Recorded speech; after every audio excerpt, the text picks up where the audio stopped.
Mi religión. Ensayo sobre la verdad y la vida. Miguel de Unamuno.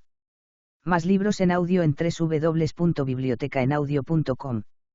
Me escribe un amigo desde Chile diciéndome que se ha encontrado allí con algunos que, refiriéndose a mis escritos, le han dicho, y bien, en resumidas cuentas, ¿cuál es la religión de este señor Unamuno? Pregunta análoga se me ha dirigido aquí varias veces. Y voy a ver si consigo no contestarla, cosa que no pretendo, sino plantear algo mejor el sentido de la tal pregunta. Tanto los individuos como los pueblos de espíritu perezoso, y cabe pereza espiritual con muy fecundas actividades de orden económico y de otros órdenes análogos, propenden al dogmatismo, sépanlo o no lo sepan, quiéranlo o no, proponiéndose o sin proponérselo. La pereza espiritual huye de la posición crítica o escéptica. Escéptica digo, pero tomando la voz escepticismo en su sentido etimológico y filosófico, porque escéptico no quiere decir el que duda, sino el que investiga o rebusca, por oposición al que afirma y cree haber hallado. Hay quien escudriña un problema y hay quien nos da una fórmula, acertada o no, como solución de él. En el orden de la pura especulación filosófica, es una precipitación el pedirle a uno soluciones dadas, siempre que haya hecho adelantar el planteamiento de un problema. Cuando se lleva mal un largo cálculo, el borrar lo hecho y empezar de nuevo significa un no pequeño progreso. Cuando una casa amenaza ruina o se hace completamente inhabitable, lo que procede es derribarla, y no hay que pedir se edifique otra sobre ella. Cabe, sí, edificar la nueva con materiales de la vieja, pero es derribando antes esta. Entretanto, puede la gente albergarse en una barraca, si no tiene otra casa, o dormir a campo raso. Y es preciso no perder de vista que para la práctica de nuestra vida, rara vez tenemos que esperar a las soluciones científicas definitivas. Los hombres han vivido y viven sobre hipótesis y explicaciones muy deleznables, y aún sin ellas. Para castigar al delincuente no se pusieron de acuerdo sobre si éste tenía o no libre albedrío, como para estornudar no reflexiona uno sobre el daño que puede hacerle el pequeño obstáculo en la garganta que le obliga al estornudo. Los hombres que sostienen que de no creer en el castigo eterno del infierno serían malos, creo, en honor de ellos, que se equivocan. Si dejaran de creer en una sanción de ultratumbas no por eso se harían peores, sino que entonces buscarían otra justificación ideal a su conducta. El que siendo bueno cree en un orden trascendente, no tanto es bueno por creer en él cuanto que cree en él por ser bueno. Proposición esta que habrá de parecer oscura o enrevesada, estoy de ello cierto, a los preguntones de espíritu perezoso. Y bien, se me dirá, ¿cuál es tu religión? Y yo responderé, mi religión es buscar la verdad en la vida y la vida en la verdad, aun a sabiendas de que no he de encontrarlas mientras viva, mi religión es luchar incesante e incansablemente con el misterio, mi religión es luchar con Dios desde el romper del alba hasta el caer de la noche, como dicen que con él luchó Jacob. No puedo transigir con aquello del inconocible, o incognoscible, como escriben los pedantes, ni con aquello otro de aquí no pasarás. Rechazo el eterno ignorabimus. Y en todo caso, quiero trepar a lo inaccesible. Sed perfectos como vuestro Padre que está en los cielos es perfecto, nos dijo el Cristo, y semejante ideal de perfección es, sin duda, inasequible. Pero nos puso lo inasequible como meta y término de nuestros esfuerzos. Y ello ocurrió, dicen los teólogos, con la gracia. Y yo quiero pelear mi pelea sin cuidarme de la victoria. No hay ejércitos y aun pueblos que van a una derrota segura. No elogiamos a los que se dejaron matar peleando antes que rendirse. Pues esta es mi religión.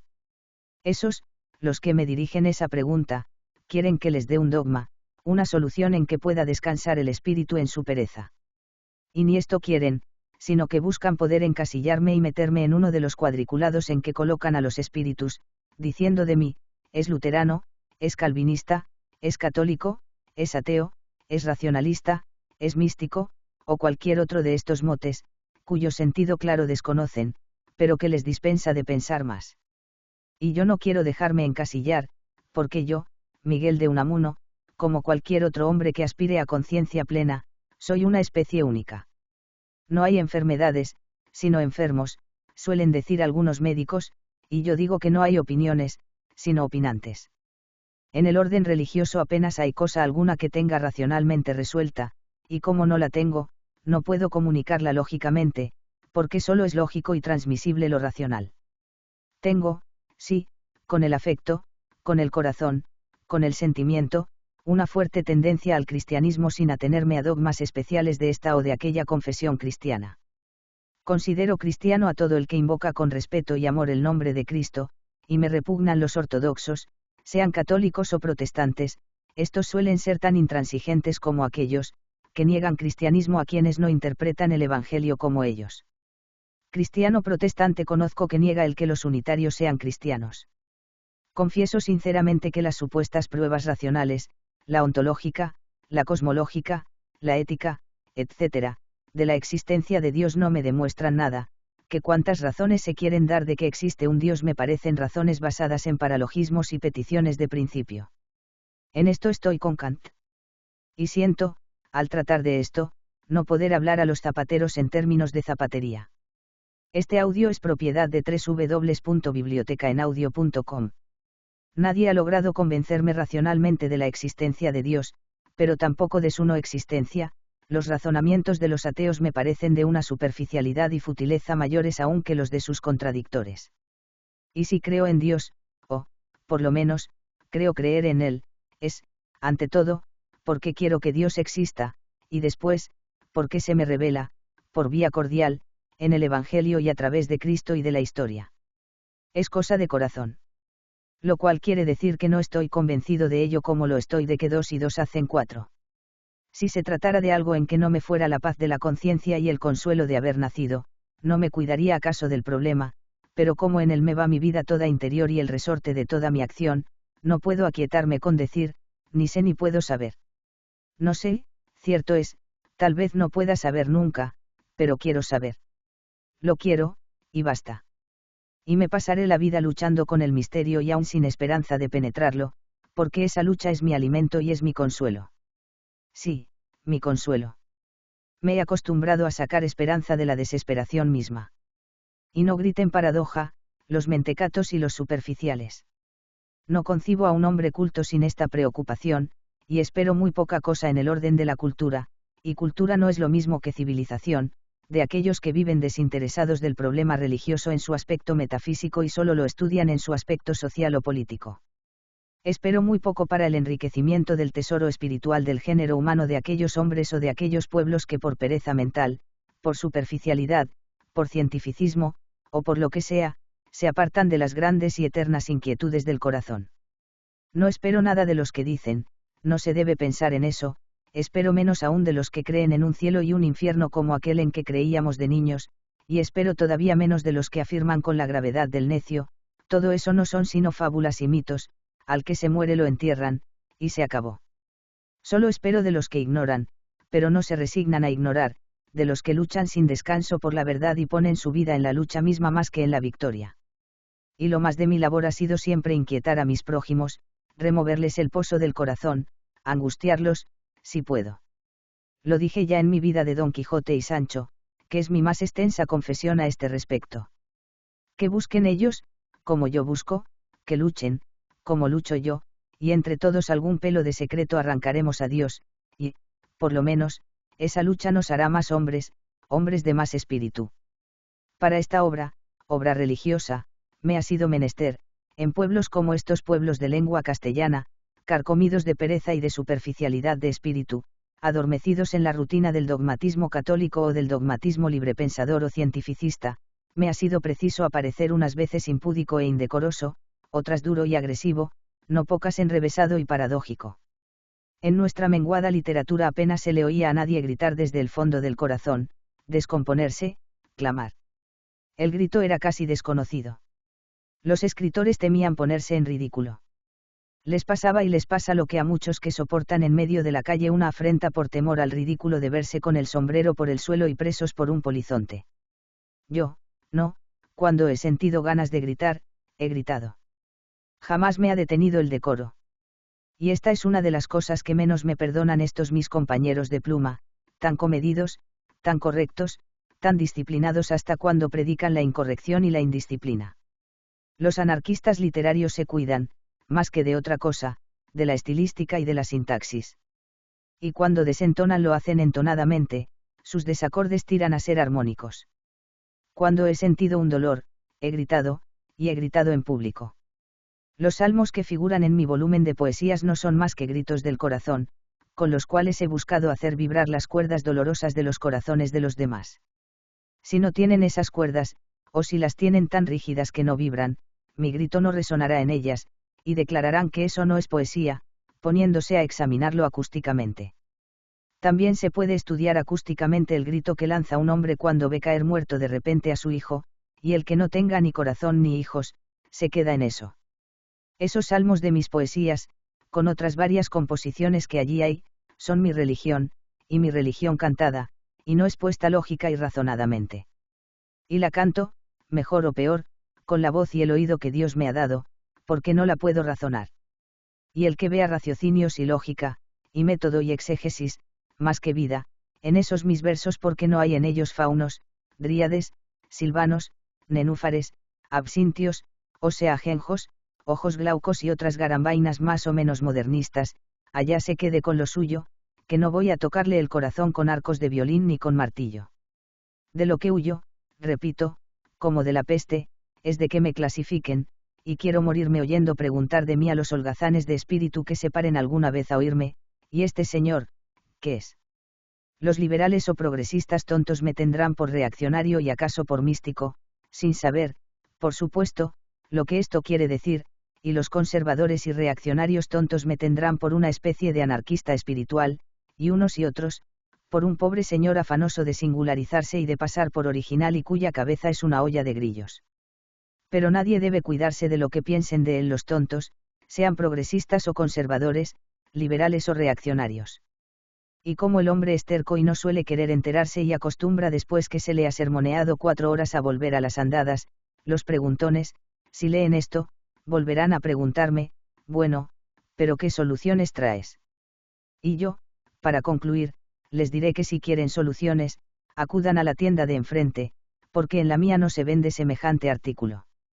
Mi empeño ha sido, es y será que los que me lean, piensen y mediten en las cosas fundamentales, y no ha sido nunca el de darles pensamientos hechos. Yo he buscado siempre agitar, y, a lo sumo, sugerir, más que instruir. Si yo vendo pan, no es pan, sino levadura o fermento. Hay amigos, y buenos amigos, que me aconsejan me deje de esta labor y me recoja a hacer lo que llaman una obra objetiva, algo que sea, dicen, definitivo, algo de construcción, algo duradero. Quieren decir algo dogmático. Me declaro incapaz de ello y reclamo mi libertad, mi santa libertad, hasta la de contradecirme, si llega el caso. Yo no sé si algo de lo que he hecho o de lo que haga en lo sucesivo habrá de quedar por años o por siglos después que me muera, pero sé que si se da un golpe en el mar sin orillas las ondas en derredor van sin cesar, aunque debilitándose. Agitar es algo. Si merced a esa agitación viene detrás otro que haga algo duradero, en ello durará mi obra.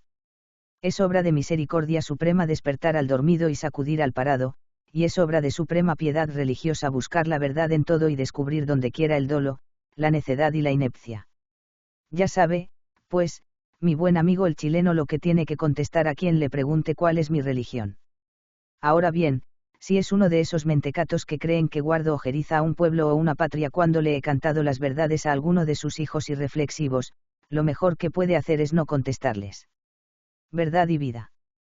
Uno de los que leyeron aquella mi correspondencia aquí publicada, a la que titulé Mi religión, me escribe rogándome aclare o amplíe aquella fórmula que allí empleé de que debe buscarse la verdad en la vida y la vida en la verdad. Voy a complacerle procediendo por partes. Primero la verdad en la vida. Ha sido mi convicción de siempre, más arraigada y más corroborada en mí cuanto más tiempo pasa, la de que la suprema virtud de un hombre debe ser la sinceridad. El vicio más feo es la mentira, y sus derivaciones y disfraces, la hipocresía y la exageración. Preferiría el cínico al hipócrita, si es que aquel no fuese algo de este. Abrigo la profunda creencia de que si todos dijésemos siempre y en cada caso la verdad, la desnuda verdad, al principio amenazaría hacerse inhabitable la tierra, pero acabaríamos pronto por entendernos como hoy no nos entendemos. Si todos, pudiendo asomarnos al brocal de las conciencias ajenas, nos viéramos desnudas las almas, nuestras rencillas y reconcomios todos fundiríanse en una inmensa piedad mutua. Veríamos las negruras del que tenemos por santo, pero también las blancuras de aquel a quien estimamos un malvado. Y no basta no mentir, como el 8º mandamiento de la ley de Dios nos ordena, sino que es preciso, además, decir la verdad, lo cual no es del todo lo mismo. Pues el progreso de la vida espiritual consiste en pasar de los preceptos negativos a los positivos. El que no mata, ni fornica, ni hurta, ni miente, posee una honradez puramente negativa y no por ello va camino de santo. No basta no matar, es preciso acrecentar y mejorar las vidas ajenas, no basta no fornicar, sino que hay que irradiar pureza de sentimiento, ni basta no hurtar, debiéndose acrecentar y mejorar el bienestar y la fortuna pública y las de los demás, ni tampoco basta no mentir, sino decir la verdad. Hay ahora otra cosa que observar, y con esto a la vez contesto a maliciosas insinuaciones de algún otro espontáneo y para mí desconocido corresponsal de esos pagos, y es que como hay muchísimas más verdades por decir que tiempo y ocasiones para decirlas, no podemos entregarnos a decir aquellas que tales o cuales sujetos quisieran dijésemos, sino aquellas otras que nosotros juzgamos de más momento o de mejor ocasión.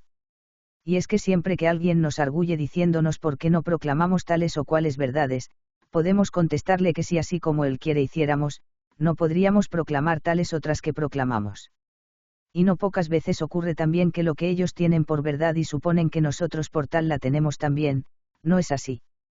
Y he de decir aquí, por vía de paréntesis, a ese malicioso corresponsal, que si bien no estimo poeta al escritor a quien él quiere que fustigue nombrándole, tampoco tengo por tal al otro que él admira y supone, equivocándose, que yo debo admirar.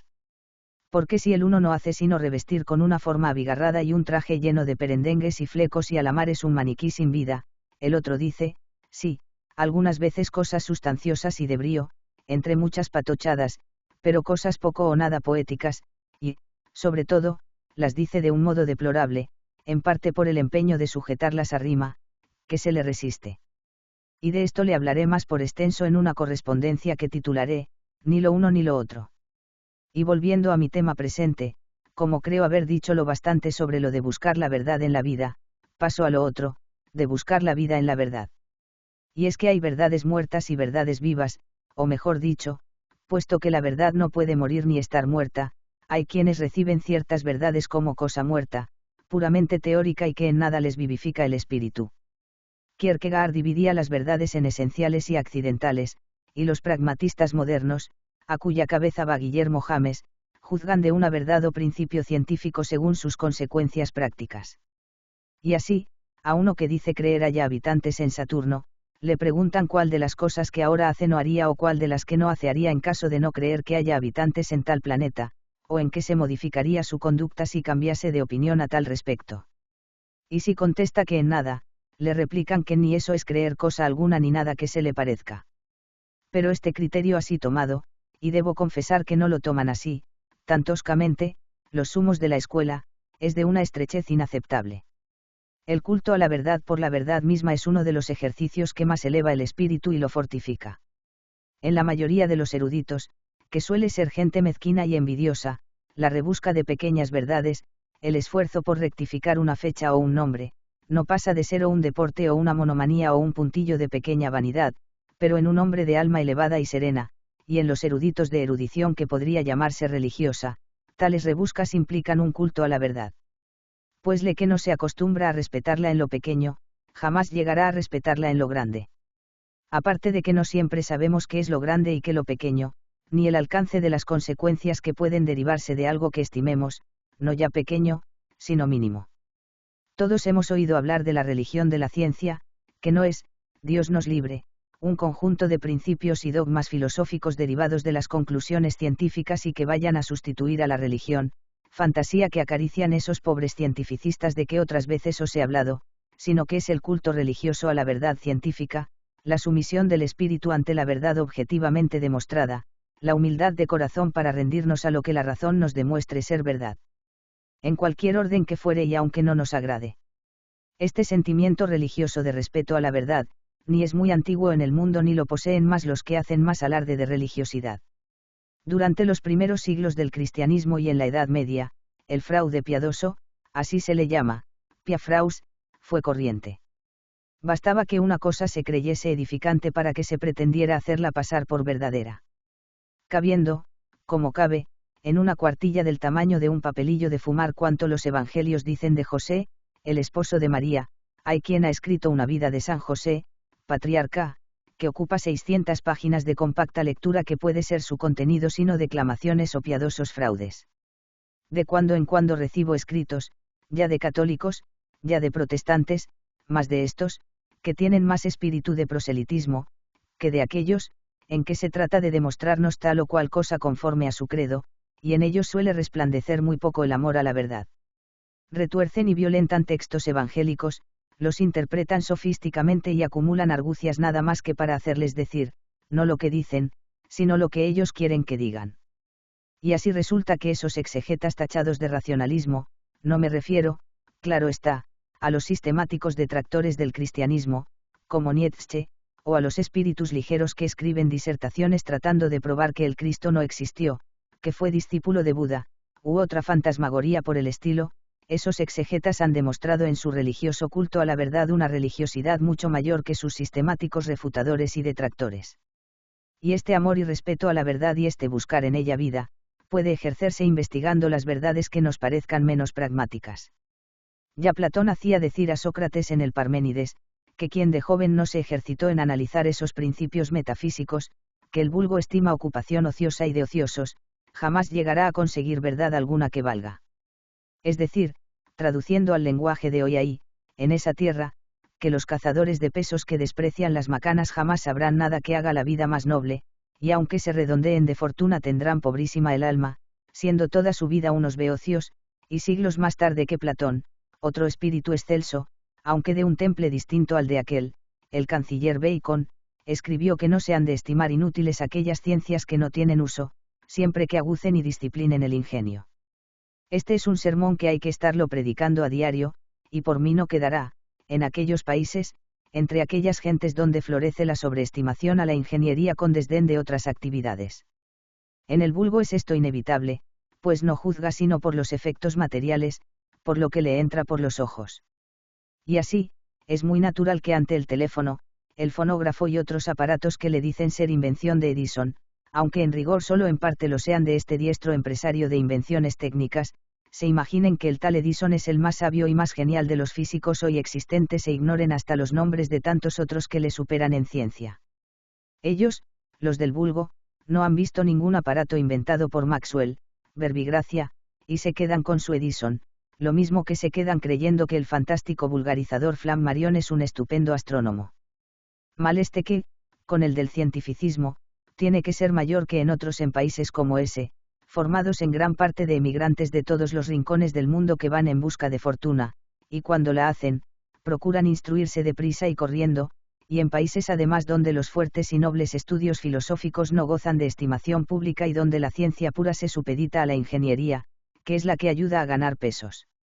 Al menos, por lo pronto.